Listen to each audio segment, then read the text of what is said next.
This video is a collection of narratives and testimonies shared by persons with disabilities, whose past may have been a challenge, but whose present lives have become an inspiration because of the Non-Handicapping Environment project. This is not in any way a how-to or a training module of the NHE, but simply a reflection on how the project has made a better world for persons with disabilities.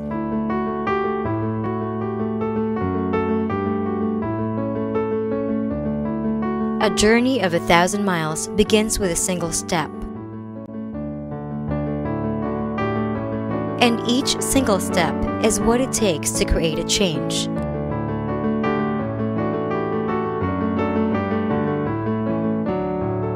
But how do we change lives?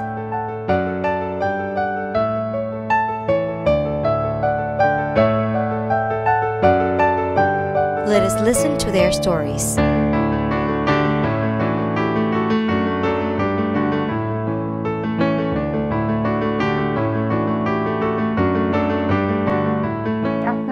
I had this disability after I graduated from high school. Since then, I preferred to stay home. My situation worsened. I woke up one morning and I felt totally crippled. I was so hopeless. I wanted to end my life. I asked God, why did this happen to my life? I hid at home for 9 years.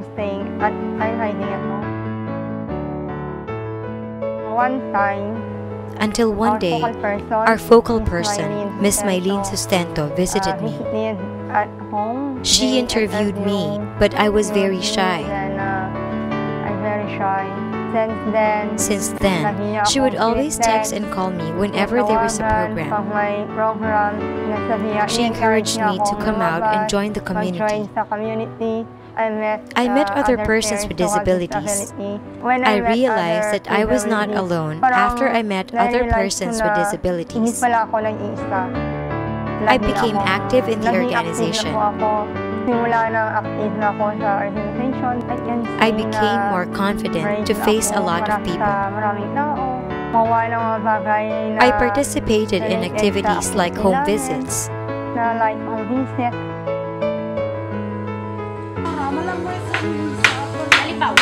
I can also lead my group.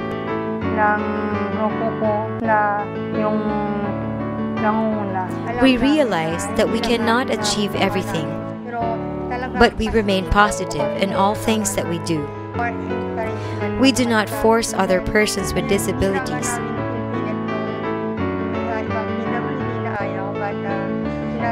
but we encourage them and show them what we do. To give value and importance to persons with disabilities, I would always share my life story, what I was before, and what I am now. My listeners were touched by my story. Then they realized that if I was able to do it, why can't they?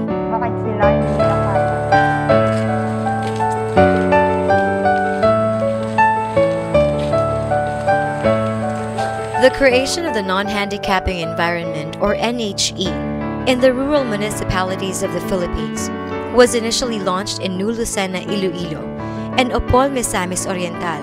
Non-Handicapping Environment, or NHE, is an approach or strategy that addresses the issue of accessibility based on the social model and disability perspective.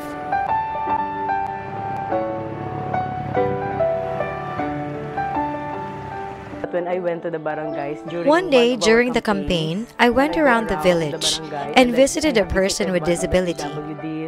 I found out that the child lives separately from the family home. He stays in a nipa hut. I asked the family, why does he live separately? They said, because he is mentally ill.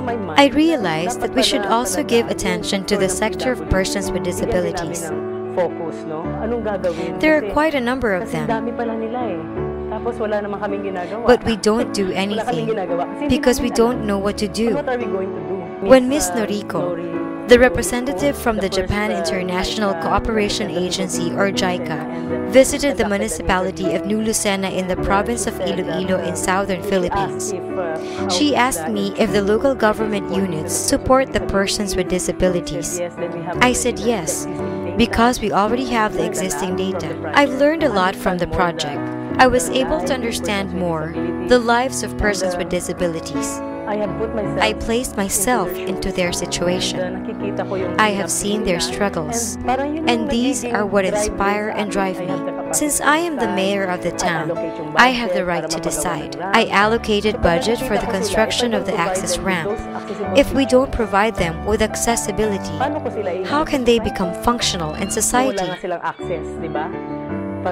If we don't help them, nothing will happen. I want to tell other LGUs, most especially those who, like us, belong to the 4th or 5th class municipality, that it is not difficult to make our localities accessible to persons with disabilities. We can make use of available materials like bamboo and wood, which are cheaper compared to the cemented and stainless bars. I am happy that we were able to make things accessible for persons with disabilities. The persons with disabilities will be empowered. They will go out from their houses and they will join the community. They will participate. They will go to the market and to the church. The provision of a SPED class in New Lucena came about as an intervention measure of the local government unit on the survey outcome, which is part of the profiling component of the NHE project, showing that there are many children with learning disabilities or intellectual disabilities. It was a collaboration with the Department of Education Regional Office 6 by Ms. Maylene A. Sustento, focal person of the NHE project in New Lucena, Iloilo. The classes started in June, and they were held at the municipal office. The classes lasted for a year. We taught them how to do the basic things like taking a bath on their own, eat on their own, dress on their own.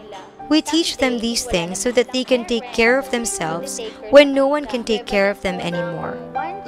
The equivalent of one child with special needs are 5 children in class. The teacher must be devoted in teaching persons with disabilities.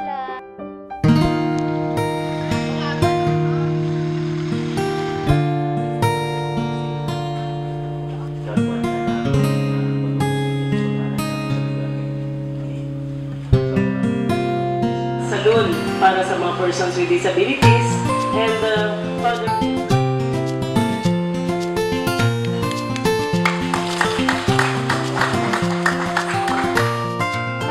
We are happy to be able to help others, not just ourselves. Sarili namin yung tulungan namin, kundi yung ibang tao. We provide quality services to the whole community of New Lucena. Sa mga tao na kilala sa amin at sa buong komunidad sa New Lucena. Even if we are just seated, we can also do the same kind of work. Trabaho, sabi namin. Marami na tayong alam na about sa. We already know a lot about work in a salon.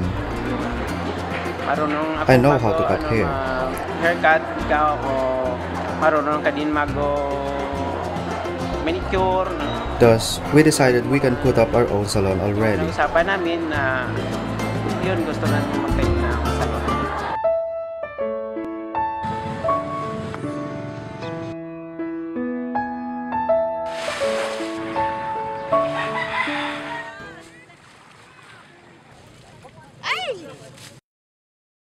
Persons with disabilities become our inspiration. Kung nakakaya ng isang tao na if they can do a certain thing, why can't I, who don't have any disability? Miyembro ng person with disability. When I was a kid, there was a school near our house in Makati. That teaches children with Down syndrome and those with disabilities. I wonder why they still have to be taught. When I assumed office in July 2010, I said to myself that I can do something for the NHA project. That is when the concept of accessible governance started.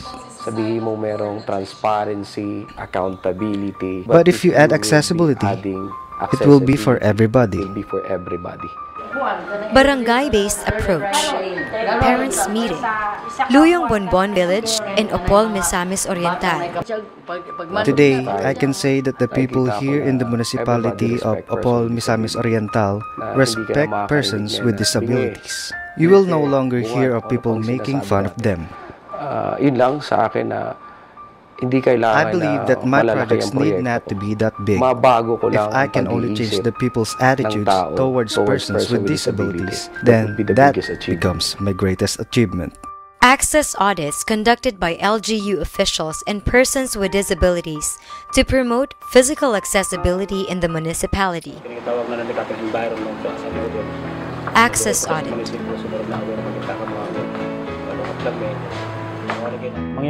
It is difficult to get the exact measurements for implementation. For us, persons with disabilities, ramps are very important. The access ramp is important most especially for those in the wheelchair or those with severe disabilities. Even though there are only few, they would still be needing it. The access ramp also serves the old people and the pregnant women. I can say that the non-handicapping environment is both a prevention and a solution. We hope that other municipalities will adopt the same project. I joined and I attended the meetings. I will attend whenever there is a meeting.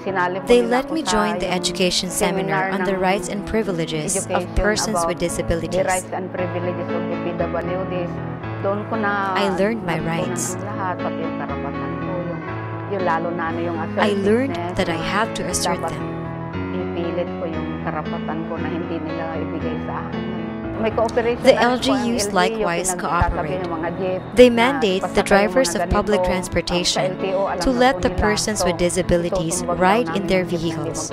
We can report to the Land Transportation Office or LTO the drivers who refuses ride. I am now happy. I am inspired. I volunteered to join the organization. We already have 60 PWD active members. I urge the members to invite more PWDs in some parts of Opol.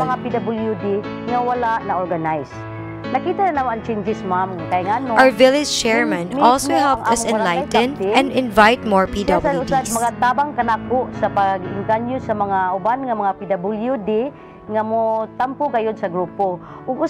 Our village council also supported persons with disabilities.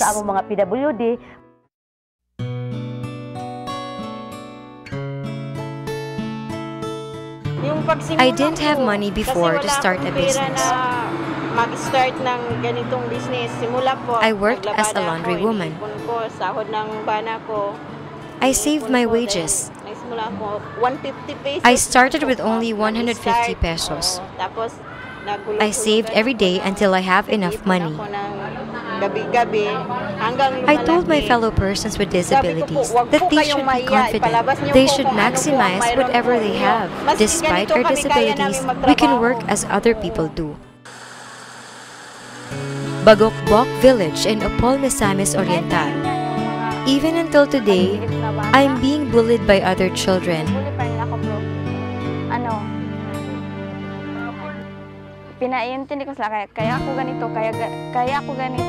But I made them understand that I am like this because of some reasons. The children in the neighborhood begin to understand my situation. They even requested me to teach them because they said that their teacher sometimes spells words incorrectly. Our neighbors requested me to teach their children during weekends. I joined to become a member.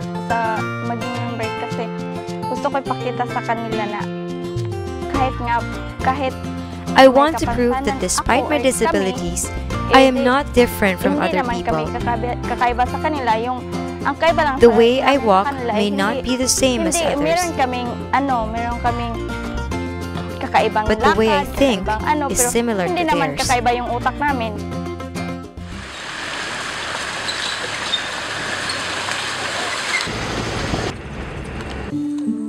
Nangkaon Village in Misamis Oriental.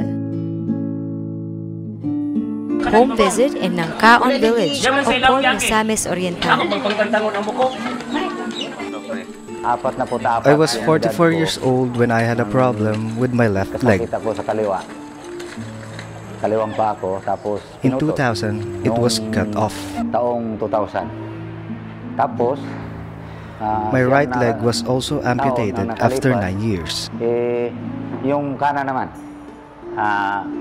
It was very painful.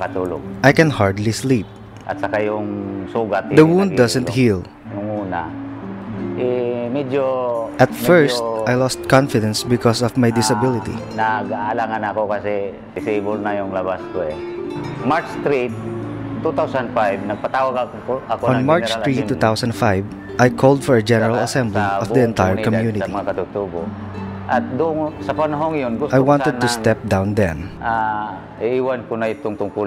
and hand it over to a leader who is not physically disabled.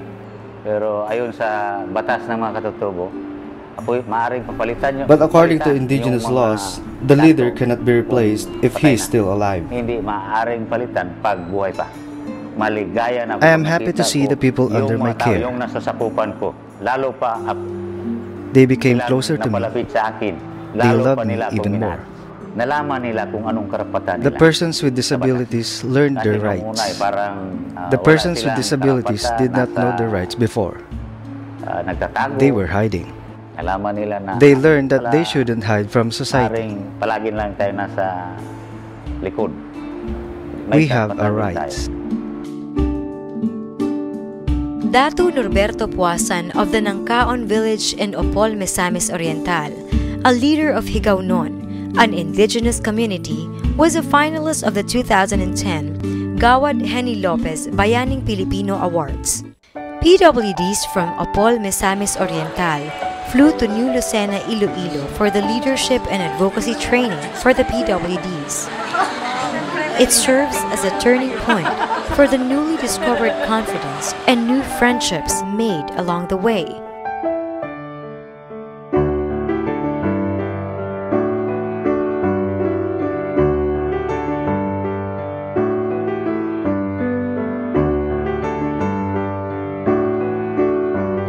I am happy by the cooperation between the National Council on Disability Affairs and the Japan International Cooperation Agency. In order to continue the good examples set by the institutions that we are now recognizing, they aim to establish non-handicapping environment in the rural areas in order to provide accessibility to persons with disabilities. These are just some of the projects that we are trying our best to do. This is just the beginning of the many challenges. And we will continue the campaign of the non-handicapping environment.